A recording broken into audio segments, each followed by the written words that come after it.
A afetividade e os túmulos virtuais como instrumento de consolo à família enlutada ante a perda. Caroline Cerqueira do Amaral. Juliana da Conceição Sampaio Lois.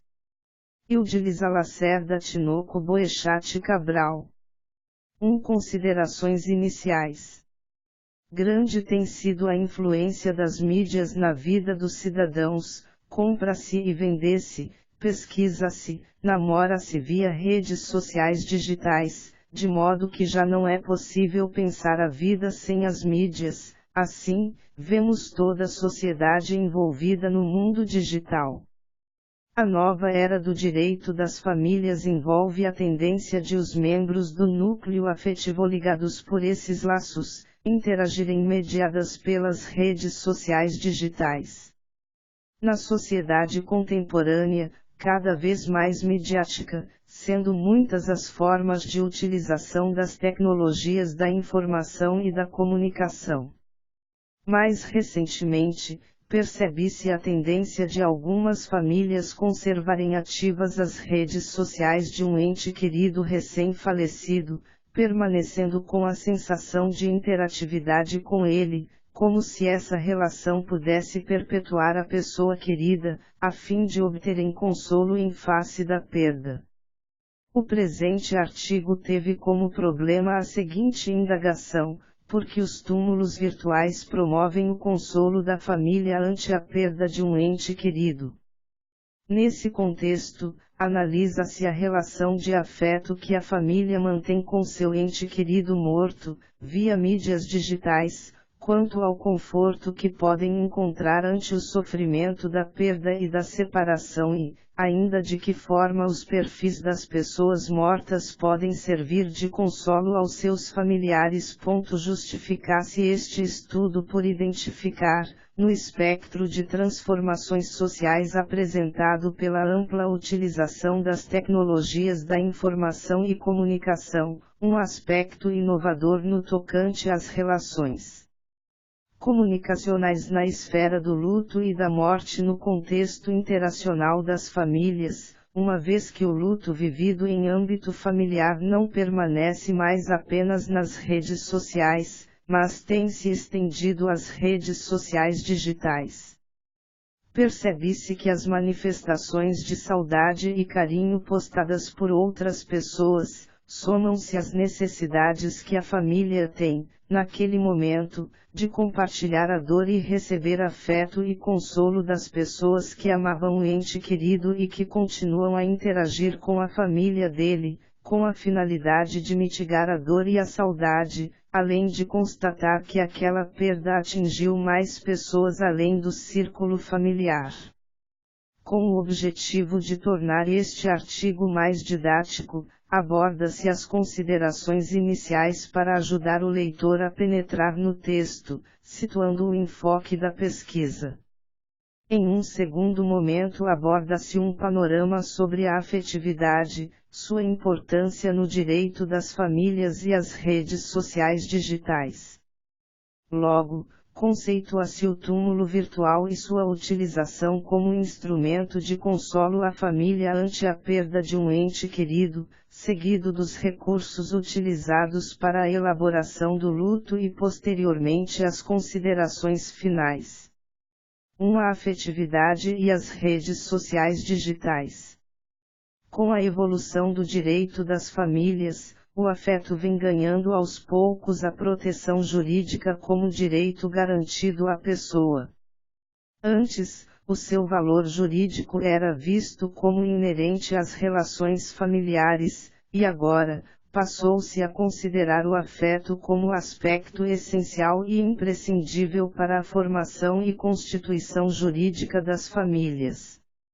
Nesse contexto, impende reafirmar a afetividade como mola propulsora das famílias e como meio de realização da dignidade das pessoas, fato que torna oportuno destacar a importância da afetividade na perspectiva das famílias contemporâneas, pois, não há dúvidas de que as relações familiares são de grande relevância sobre diversos aspectos da sociedade, influenciando de forma direta os direitos de personalidade das pessoas que compõem as famílias. Segundo Cabral, 2012, p. 48, a família passou por um longo período histórico, antes vista como uma instituição, sendo que, na sociedade pós-moderna, a afetividade torna-se um imperativo à convivência em família. Nesse sentido, destaca-se que uma família constitucionalizada parte do princípio democrático, onde a realidade da igualdade engrandece a todos os membros.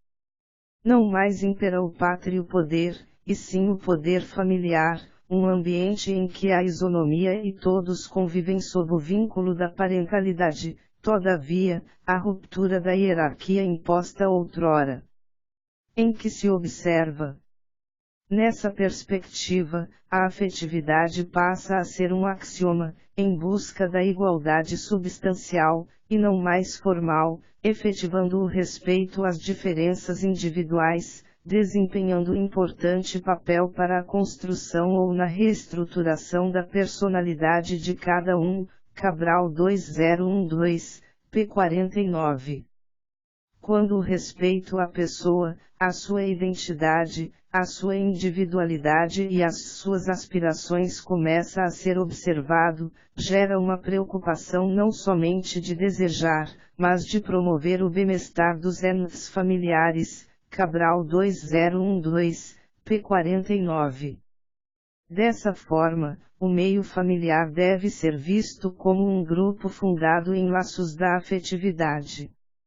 Destarte, Tartucci esclarece que o afeto não se confunde com o amor. Afeto quer dizer interação ou ligação entre pessoas, podendo ter carga positiva ou negativa.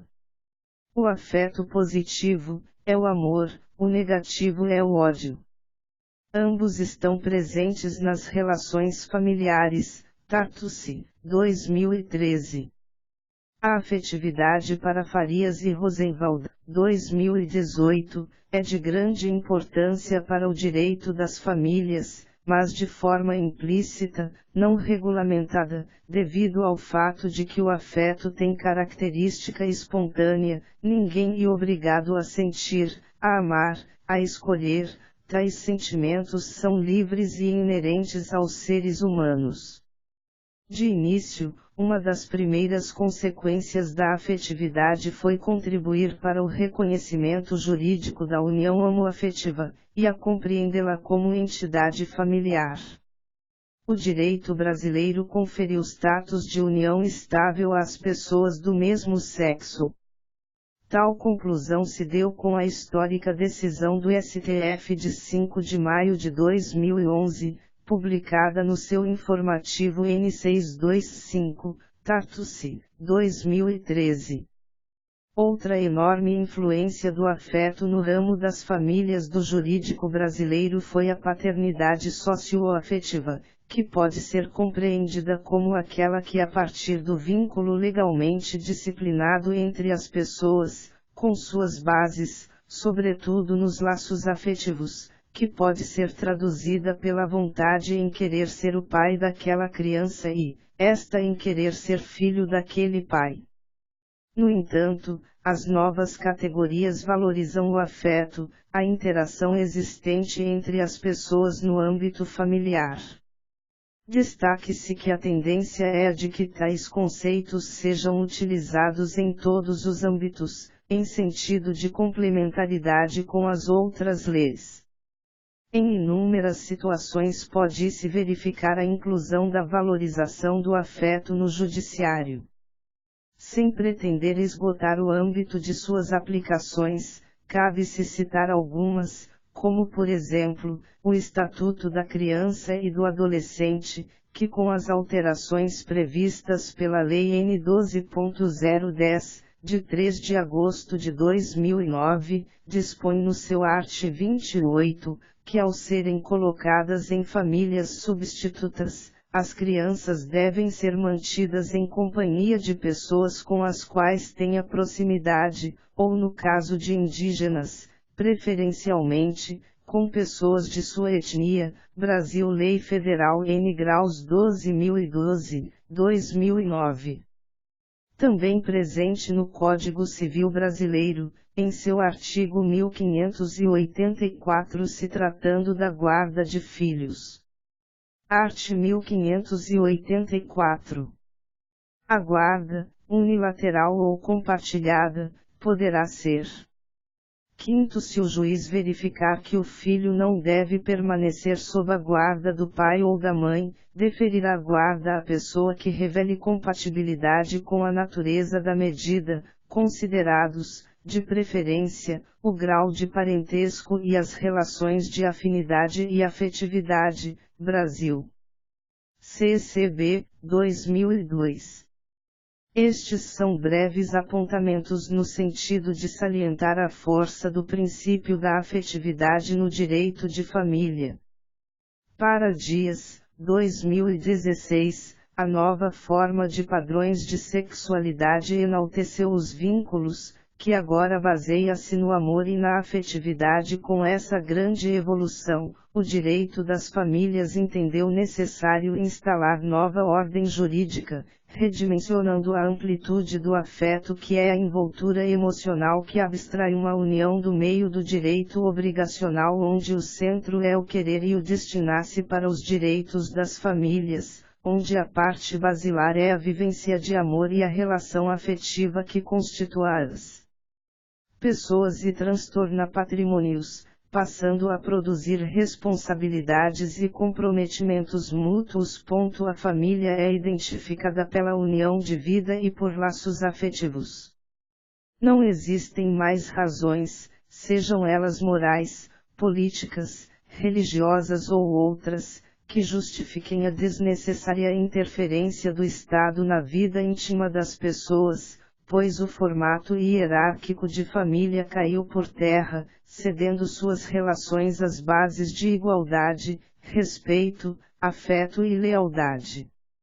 Embora o princípio da afetividade não esteja expressamente previsto no texto constitucional, encontra-se de maneira implícita na legislação, seguindo a visão de Dias, 2016, a partir do momento que as uniões estáveis foram reconhecidas como entidade familiar como sendo merecedoras de tutela jurídica mesmo sem o casamento, demonstra que a afetividade que une duas pessoas adquire espaço no sistema jurídico brasileiro.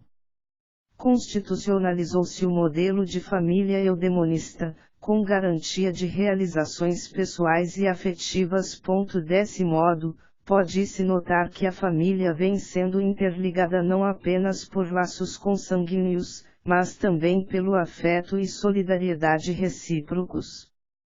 Neste diapasão é mister discutir os conceitos e a importância das redes sociais digitais, uma vez que surgem como possibilidades estabelecidas a partir dos elementos virtuais e das relações entre os indivíduos usuários envolvidos no ciberespaço. Leve, 1999, onde seu crescimento é agenciado pela conexão entre computadores e smartphones. Essa ferramenta trouxe a possibilidade para todos os seus membros terem acesso às informações, independentemente de suas localidades. Com a difusão de tais tecnologias, em poucas décadas o ciberespaço se tornou a principal fonte para a criação coletiva de ideias. Leve, 2000, p15. Atualmente, com toda a funcionalidade da internet, milhões de usuários se encontram conectados no ciberespaço, que pode ser definido como o espaço de comunicação aberto pela interconexão mundial dos computadores e das memórias dos computadores. Essa definição inclui o conjunto dos sistemas de comunicação eletrônicos, na medida em que transmitem informações provenientes de fontes digitais ou destinadas à digitalização. Levi, 2010 p. 94/95. Segundo Requero, as redes sociais digitais são espaços de interação, lugares de fala, construídos pelos autores de forma a expressar elementos de sua personalidade ou individualidade. Requero 2009, p. 25-26. Para Boechat, 2017, além de os espaços físicos e os virtuais se misturarem, o tempo também é diferente nas redes sociais digitais. Por lá as pessoas têm a escolha de, por exemplo, ler uma mensagem no momento em que foi recebida, ou horas depois. De acordo com a mencionada autora, no uso de tais aparatos tecnológicos, pode-se comunicar com parentes, amigos, vizinhos e colegas de trabalho, mantendo e ampliando as relações que inicialmente foram estabelecidos no mundo virtual ou construindo novos vínculos. Boechat, 2017 p. 46. A autora traz uma indagação de grande teor reflexivo, em que elucida que a vida ao longo dos tempos recebe propostas de mudanças, ao que as pessoas necessitem corresponder, e assim acompanhar as transformações que tendem a ser culturais, políticas e econômicas, onde trabalhadores devem ajustar-se ao mercado. Assim sendo, esses mesmos trabalhadores são membros de uma família e são impactados por essas transformações. Boechat 2017. Uma entrevista realizada pelo site O Globo traz a dor de uma mãe que encontrou refúgios nas ferramentas do Facebook. Amanda perdeu seu filho precocemente após um coma, resultado de um trágico acidente. Em suas palavras, demonstra a importância que a rede social teve nesse momento de dor. Quando o acidente, com o filho, Gabriel, aconteceu, o Facebook acabou servindo como ferramenta de informação para nosso círculo de amigos, que passou a acompanhar a nossa luta durante o coma. O que vimos pela rede foi uma grande mobilização por meio de precs, mensagens de apoio e canalização de energia. Lembra Amanda. Amanda diz que navegar na web era uma das poucas atividades que conseguia fazer devido à falta de disposição para conversar com outras pessoas. Nesse momento, o site a ajudou a descrever o seu desespero, mas também a encontrar conforto em homenagens de amigos do filho registradas no perfil do jovem ainda mantido online por ela. Em maio, com a aproximação do Dia das Mães, Amanda criou uma página na rede dedicada a mães que, assim como ela, perderam seus filhos. Isso foi importante, ajudou a formar uma rede de solidariedade. Só uma mãe nessa situação entende a dor que a morte de um filho provoca. Por isso, a cumplicidade encontrada nos ajuda, afirma, em referência à página Mães para Sempre. No meu caso, isso só foi possível por causa das redes. O Globo, 2014. Com isso, percebe-se o tamanho do significado que a possibilidade de compartilhar os sentimentos e receber apoio em rede são fundamentais para aqueles que se encontram em estado de luto. Destarte. As redes sociais digitais e as interações na família acontecem odiernamente em consequência dos avanços tecnológicos e permeiam as relações sociais e familiares. Segundo Kemp, 2018, um levantamento realizado pelas empresas Hootsuite e Yar Social, mostrou que mais de 3 bilhões de pessoas usam redes sociais digitais. Esse número representa 40% da população global. O Facebook domina esse cenário, anexo 1, atingindo quase 2,17 bilhões de usuários. Os usuários das mídias digitais, Esses atores sociais que são levados a usarem as tecnologias digitais nos mais variados ambientes e momentos de sua vida no trabalho, nos estudos, no comércio, entre outros, são também os membros das famílias, que usam as referidas tecnologias em seus relacionamentos familiares, segundo Boechat, 2017. A autora, baseando-se em Salamone, 2015, afirma que as mídias digitais são utilizadas de muitos modos no âmbito familiar, inclusive para administrar a rotina da família. Boechat, 2017, explica que de 6 filhos que compõem a família, Leon, 17, e Gabriel, 15, são do primeiro casamento de Fabiana, Pedro, 20, e Gianluca, 16, são do primeiro casamento de Jean, e Nicolas, 6, e Alessandro, 3, do casamento atual de Fabiana Torres e Jean Prado.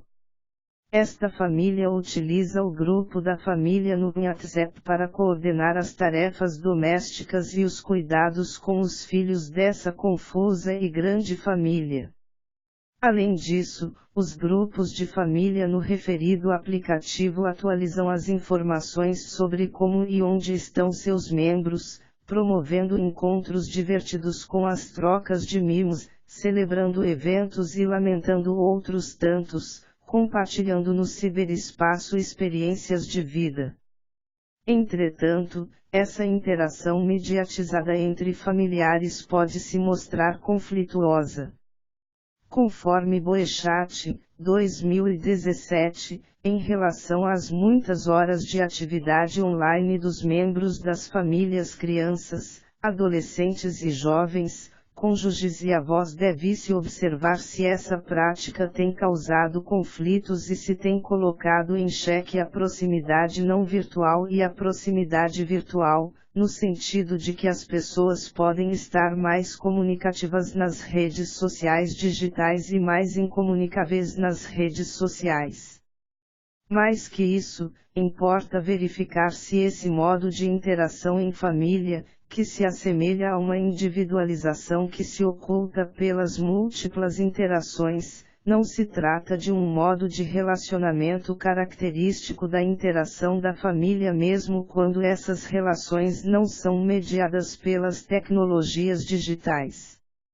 Outro modo de uso das mídias tem impactado as famílias, a saber, segundo Boechat e Souza, 2018, entre links e likes, as famílias também se compõem, ou seja, os autores mencionam histórias de casais que foram namorados nas redes sociais, se reencontraram anos depois nas redes sociais digitais e se casaram, afirmando que o amplo uso das novas mídias digitais neste tempo histórico permite ao cibernauta não apenas o enamoramento e o reenamoramento virtual, mas também a composição de família. Contudo, os autores supramencionados enfatizam que a composição mediatizada de família não surge com o uso das novas mídias digitais, pois núcleos familiares se constituem também por meio do uso das mídias não digitais.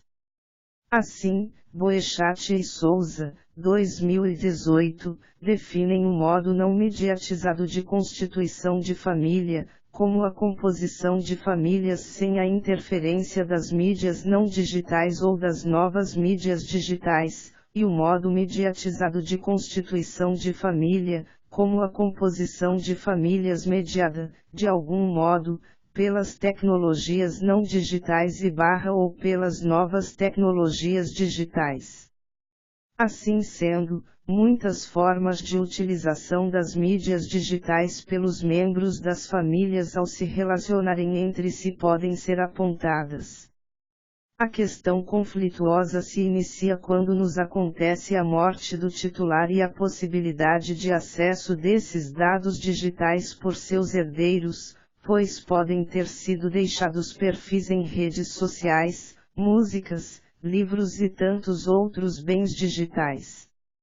Nesta seara surge o conceito de sucessão digital, o qual não será mencionado nesse artigo, todavia dar-se-á uma ideia superficial do tema conceituando-a como uma fusão entre o direito digital e o direito das sucessões, e que visa cuidar desta questão dos bens digitais e a possibilidade de transmissão post-mortem. É um tema relativamente recente, mas de grande importância devido à crescente popularização das várias ferramentas digitais atualmente, portanto, necessita-se de adequada tutela jurisdicional. Na contemporaneidade, mais um modo de relacionamento entre os familiares vem surgindo influenciado pelo uso das tecnologias digitais, uma vez que as famílias enlutadas têm encontrado um meio de amenizar seu sofrimento por meio das ferramentas do mundo digital, escolhendo manter ativos os perfis de redes sociais do seu ente querido falecido. 2 Túmulos virtuais. As redes sociais digitais como instrumento de consolo ante o luto de um ente querido. Túmulo virtual se refere ao ambiente digital em que o falecido interagia virtualmente com seu círculo de amizades por meio das ferramentas digitais, cujos perfis são mantidos ativos por seus familiares após sua morte, para manter armazenadas e vivas as lembranças de seu ente querido. Portanto, cabe aqui elucidar o conceito de túmulo virtual e generalidades pertinentes, pois, percebe-se com a atualidade das redes sociais digitais, que é possível transformar o perfil de quem faleceu em um memorial, como por exemplo, a ferramenta do Facebook. As contas transformadas em memorial são locais onde é possível que amigos e familiares podem se reunir para compartilhar lembranças, após o falecimento de uma pessoa, anexo 3. Existe também a possibilidade, da pessoa em vida selecionar um contato herdeiro, anexo 2, que é quem administrará a conta. Depois da escolha do contato herdeiro, aparece a opção de enviar a seguinte mensagem: Olá! O Facebook agora permite que as pessoas escolham um contato herdeiro para cuidar de seu perfil caso algo aconteça com elas. https://www.facebook.com/help/156803990080948 Eu escolho você porque você me conhece bem e eu confio em você. Me avise se quiser conversar sobre isso. Facebook, acesso 2019. E dessa forma, a família e amigos de quem se foi, pode continuar interagindo com as lembranças deixadas por ele mantidas naquele perfil. Segundo Melo, 2015, alguns familiares preferem desativar os perfis desse seu ente querido falecido, outros, no entanto, decidem mantê-los, configurando uma espécie de cemitério online, a fim de guardar as lembranças daqueles que já partiram deste mundo, transformando a página da pessoa falecida em um memorial. O Instagram exige a comunicação da morte seguida de um pedido para que o perfil seja removido feito por familiares ou transformado em memorial realizado por qualquer pessoa. A remoção de conta do Twitter requer a certidão de óbito do usuário morto e uma cópia do documento de identidade do solicitante, enquanto que a de contas de e-mails, Google+, e YouTube são feitas mediante envio da certidão de óbito, sem a garantia de que a solicitação será atendida. Ao Facebook, um formulário deve ser enviado com documento comprobatório da morte do titular da conta para que o perfil seja removido ou convertido em um memorial do usuário falecido. Nessa perspectiva, considera-se que não existe nada absolutamente morto, cada sentido terá sua festa de renovação. Souza, Amorim, 2017, p. 5. Souza e Amorim, 2017, p1, definem o fenômeno da preservação de perfis de pessoas falecidas no ciberespaço, os túmulos virtuais, como uma materialidade cibernética de corpos à deriva, zumbis personificados em algoritmos, memórias digitais vagando em rotas difusas e imprecisas.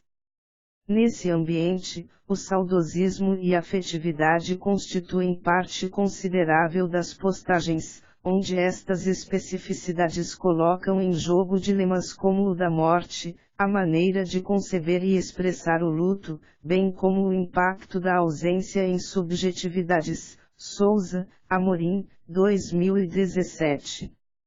O número de pessoas interconectadas no mundo digital vem modificando a forma como se vive o luto, fazendo com que a família recém-enlutada se sinta ainda em interatividade com seu finado amado, buscando a sensação de conforto. Na internet, as pessoas expressam suas emoções e buscam utilizar a ferramenta como um meio para não perder a ligação com o ente querido, mantendo vivos os seus perfis nas redes sociais digitais. Prevê-se, caso o Facebook mantenha seu crescimento, que o número de perfis de falecidos na rede superará o de pessoas vivas em 2065. No entanto, caso a rede continue a se tornar popular, os mortos superarão os vivos no ano 2130, O Globo, 2014, Souza, Amorim, 2017, p2. Assim, no ambiente virtual, o perfil do indivíduo falecido conserva suas lembranças na memória daqueles que sofrem a dor da perda de uma nova forma, preservando-as em outro lugar que não apenas no pensamento. Encontram-se na memória numérica mundial registros da história de vida do morto. Os sentimentos dos familiares compartilhados enquanto o falecido era vivo podem ser eternizados por meio das mídias digitais, e o mundo online se aproxima cada vez mais do real, uma vez que o virtual é uma nova forma de relacionamento, uma nova forma de espaço e que não é oposto ao real. Souza, Gomes, 2008, p. 57. Nesse diapasão, observa-se que existem dificuldades enfrentadas pela família ante o luto. Há desconforto para o enfrentamento do luto. Um psiquiatra americano define o luto como uma reação à perda. Porém, o termo não diz respeito a objetos, mas reservado à perda de uma pessoa, em especial, de uma pessoa amada. No luto, raramente fica claro o que foi perdido. Além do mais, a perda do marido pode significar ou não a perda do parceiro sexual, do companheiro, a perda das tarefas que ele desenvolvia em vida. Uma morte ocorre sempre em uma referência particular de tempo e de lugar. Pode ser que tenha sido prevista e é raro não ocorrer qualquer forma de reação diante da morte. Pax 1998.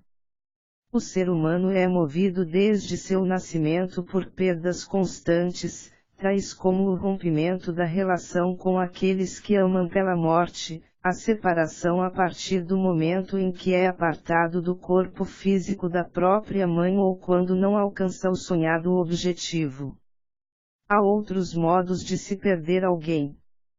Para um bebê, segundo Wurst, 2005, em fase de desenvolvimento, não tendo a capacidade completa de entendimento e compreensão, a separação de sua mãe no momento em que ela sai de manhã para trabalhar é algo extremamente doloroso. Esse filho pode ignorar a mãe como represália ou como manifestação de tristeza e raiva. Para a autora, a grande maioria dessas crianças é machucada emocionalmente por tempo permanente.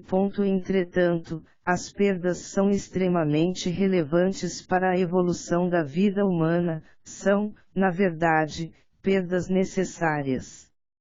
Talvez a morte represente para alguns a perda mais avassaladora que poderão experimentar, mas que, inevitavelmente, qualquer indivíduo a viverá, seja ela prematura ou tardia. Porém, grande parte das pessoas não está preparada para lidar com esse evento natural da vida humana, negando-o. A sociedade moderna impõe às pessoas enlutadas que vençam prematuramente o processo de luto, e este passa a ser visto como uma fase que deve ser evitada, ao invés de vivenciada. Mas, se as pessoas pudessem aceitar a ideia das fases não como fato pelo qual outras pessoas devem passar, mas como algo que pode iluminar o que todos passam ou estão atravessando, talvez seja possível compreender por que a dor passa a ser não um estado, mas um processo. Wurst, 2005, p. 244. Para a mencionada autora, apesar de as perdas se tornarem uma lacuna, geralmente encontram-se formas para compensar a dor e reformular a vida, conseguindo prosseguir. Outras perdas são relacionadas aos estágios de vida, quando se perdem definições a respeito de quem se pensava ser seguisse para criar novas convicções. A autora desperta para a consciência de que se deve morrer graciosamente seguindo a regra de passar pelas fases apropriadas da morte e que cada um tem uma maneira diferente de morrer, com base em sua personalidade, interesses e apegos. Wurst 2005. Assim, nada mais pertinente do que a dor ser considerada um processo, sabendo que as relações também acontecem em processo no ambiente familiar, âmbito que interessa de forma específica a este artigo. No processo de luto, os membros das famílias elegem formas para juntos lidarem com a dor da inexorável separação. Em sentido amplo, Day, 2010, menciona os processos familiares para se referir às estratégias e sequências diárias de comportamento de que os membros da família se utilizam para alcançar suas metas. Assim, enquanto transitam nas redes sociais e nas redes sociais digitais, as famílias participam não apenas dos processos inerentes ao subsistema familiar, mas também dos processos que delineiam novas formas de comportamento no cenário sociocultural contemporâneo, escolhendo alcançar suas metas por meio de novas estratégias neste século XXI. O enfrentamento do luto nas famílias traduz reações emocionais, desse modo, considera-se relevante conceituar estratégias de enfrentamento como ações, comportamentos e pensamentos da pessoa para lidar com situações estressantes. Folkman e Lazarus, 1980, percebem que a maior utilização da estratégia de enfrentamento no ambiente está voltada para o problema e há também o foco na emoção. Sendo assim, enfrentamento é compreendido como o esforço cognitivo e comportamental para lidar com as adversidades, estresse, situações externas ou internas, não importa se estas situações venham da família, do trabalho, ou se são causadas por um evento emocional. Em toda perda é possível encontrar habilidades que os indivíduos tendem a implementar para auxiliar o enfrentamento, porquanto, a morte representa um ataque ao corpo e ao psiquismo, assim é importante o sentido da vida para o indivíduo e sua família, ou seja, o que representa a vida para aquela pessoa e qual o sentido tem, e a representação da morte, pois, a forma como ela percebe a vida e a morte influenciará na elaboração do luto, em que pode haver elaboração positiva ou negativa. Elucida-se que o luto patológico é um desvio do processo natural de enfrentamento da perda, onde o indivíduo lança mão de estratégias de enfrentamento desadaptativas que interferem nos aspectos cognitivos, afetivos e sociais, ocasionando complicações psíquicas. Almeida, 2015. Sobre a perda e o luto, Freud, 1917, esclarece que o luto é uma reação adequada e necessária para o reestabelecimento do funcionamento do ego, ao padrão anterior à perda, pois, em momento posterior à perda, é possível verificar nos sujeitos desânimo profundo, cessação de interesse pela vida, perda da capacidade de amar e inibição da atividade. No luto não deve haver interferência terapêutica, pois o mesmo precisa ser elaborado, vivenciado. É um deixar partir o ente querido e guardar as memórias. Cabe ressaltar que no luto patológico há uma não aceitação, negação da morte, por parte dos familiares. Já o luto normal compreende o objeto perdido, a maior aceitação e enfrentamento focado nas emoções. O processo de perda e luto também pode ser conceituado em 3 fases, como ensinam Bussi e Blaser, 1992, que a perda seja cognitivamente aceita, que seja emocionalmente aceita, que os mecanismos internos da pessoa se harmonizem para a aceitação da nova realidade. Destarte, o luto nada mais é do que um processo de cicatrização necessário e importante, onde acontece a despedida para uma nova fase, um ciclo se fecha e outro inicia. Ao considerar as redes sociais como estratégias de enfrentamento aos enlutados, está-se diante de novas formas de manter uma memória ativa e receber carinho e consolo da sociedade, de forma que a vida se torne razoável por um momento, mesmo que vivendo em meio ao sofrimento.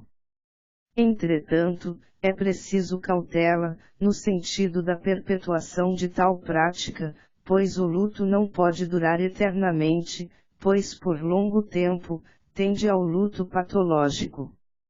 A fase de crise existencial acontece no momento em que, diante da finitude, percebe-se o que poderia ter sido feito e não o foi. Nesse sentido, é mister lidar com a angústia da perda e com os ganhos que tivera em vida.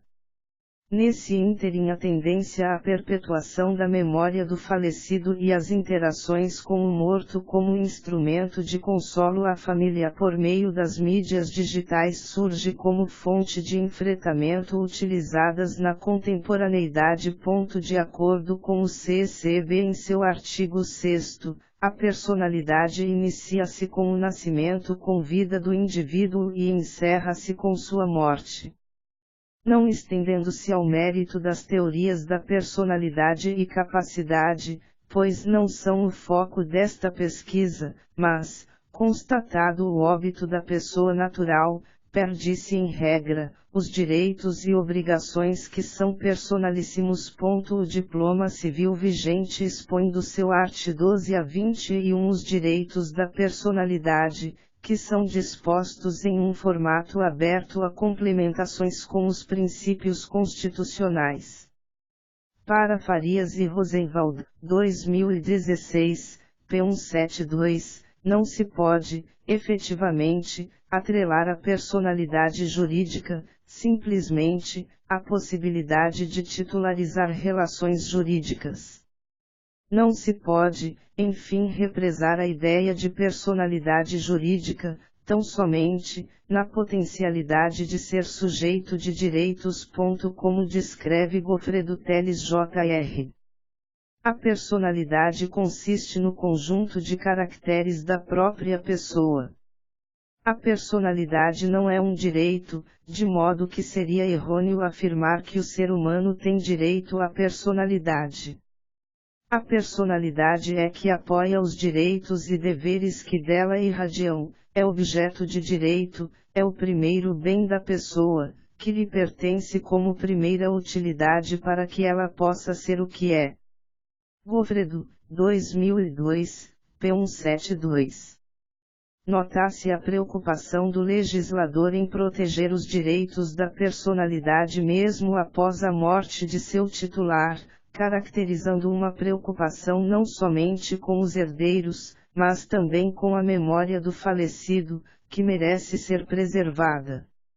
E como a existência da pessoa natural se extingue com a morte, a tutela que se dá não é à pessoa do morto, mas aos aspectos de sua personalidade, que devem e merecem ser protegidos, porque ligados à dignidade da pessoa humana, e, portanto, devem perdurar muito além da personalidade jurídica. Desta forma, os direitos da personalidade seriam uma espécie de prolongamento da vida física do indivíduo, ou seja, estes direitos transcendem a vida, merecendo tutela do Estado. O Marco Civil da Internet, Lei 12.965/14, não se descuidou dessa atual demanda de pessoas interconectadas no mundo cibernético, representando o desenvolvimento da personalidade como um dos fundamentos para regular o uso da rede. Não se confunde com a personalidade da pessoa natural ou da pessoa jurídica, se trata da personalidade cibernética, a qual mereceu proteção específica. Sabe-se que são tutelados direitos a qualquer ser dotado de proteção jurídica própria.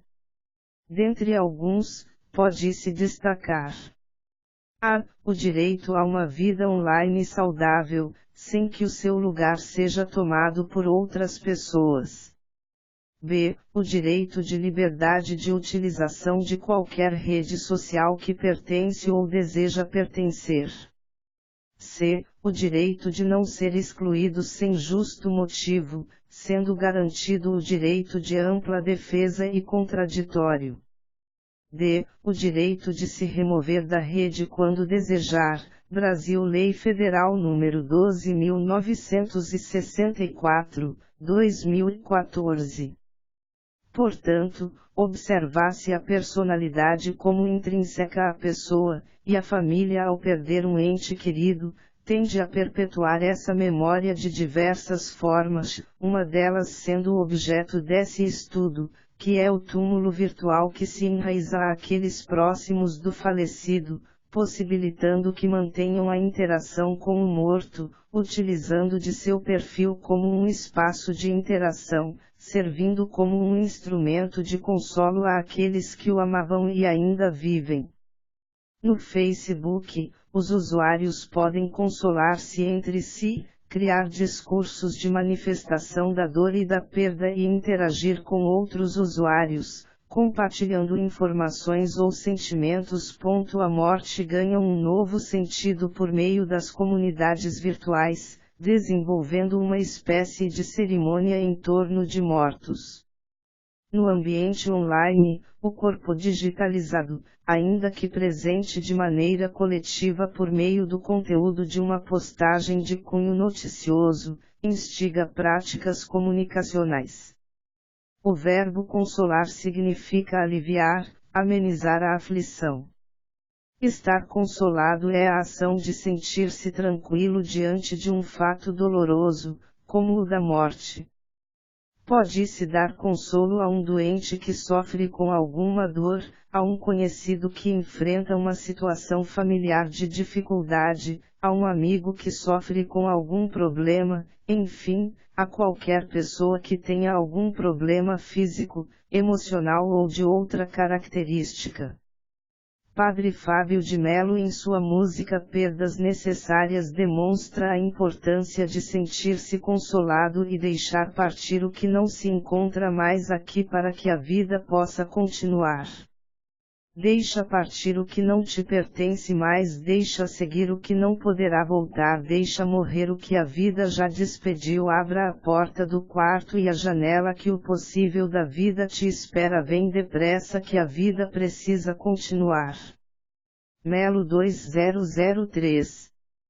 Percebe-se que muitas famílias conseguem encontrar esse alento e sentir-se consolados com a ajuda das ferramentas digitais, como foi caso de Amanda, na entrevista com o Globo, onde afirmou que, se não fosse o apoio e as interações recebidas pela rede social, não teria conseguido superar o seu processo de dor. Talvez esse possa ser um novo caminho a ser explorado por profissionais da área, para ajudar as pessoas a passarem por seu processo de luto. Considerações finais. A era digital trouxe grandes e importantes mudanças e avanços nas relações familiares, e como não poderia ser diferente, o direito, como ciência que cuida das relações jurídicas entre os sujeitos, precisa acompanhar estas transformações.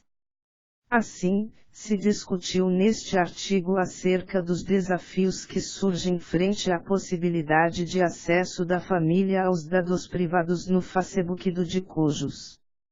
A questão principal era analisar a influência e o conforto que as redes sociais trazem no processo de luto e também verificar se seria possível estender os direitos da personalidade mesmo após a morte do titular, pois segundo o Código Civil, a existência da pessoa natural termina com a morte.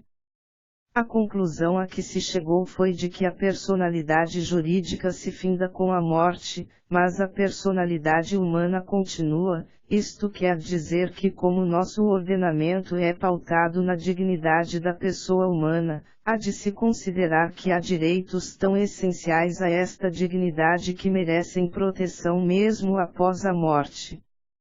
A tutela post-mortem dos direitos da personalidade se refere a uma espécie de extensão da vida do indivíduo, uma forma de preservação de sua memória. O grande número de usuários de redes sociais na contemporaneidade e como se relacionam as famílias por meio de ferramentas digitais, teve grande relevância. Uma entrevista realizada pelo site O Globo, na qual uma mãe afirma apenas ter conseguido superar seu processo de perda por meio de apoio e interação nas redes sociais ainda mantidas ativas desde que perdeu seu filho em um trágico acidente, evidenciam tal fato. Essas e outras situações demonstram a forma como as redes sociais se tornam instrumentos de consolo às pessoas que perdem seus entes queridos, ainda mais quando esse fato acontece de forma estúpida e imediata, como é o caso dos acidentes. Considerando a interface entre o presente tema e a psicologia, pode-se contemplar que o luto deve ser elaborado, e que novas estratégias de enfrentamento podem surgir, tal como a perpetuação da memória de alguém falecido nas redes sociais digitais com a finalidade de atenuar a dor, estabelecendo vínculos com outras pessoas que tendem a consolar, e trocar experiências de perdas pessoais, com histórias que se entrecruzam. Concluiu-se mediante este estudo que as dificuldades encontradas durante o luto pela família, pode ser minimizada tendo em vista o consolo e a superação, que por muitas vezes, são encontrados diante das ferramentas das redes sociais, quando a família opta por manter as redes do ente querido online mesmo após seu óbito, pois dessa forma, encontram alento pelas mensagens e diálogos que se estabelecem por amigos e outros parentes do morto. Valendo-se desta rica experiência, chega-se à necessidade de se compreender melhor essa nova forma de expressão do luto, observando-se que mais estudos nessa área serão importantes e poderão auxiliar a família e aos profissionais de saúde a aprimorarem suas intervenções para entender, apoiar e acompanhar aos que enfrentam o processo de luto, a fim de conseguir que eles enfrentem essa fase de perda com mais leveza e serenidade.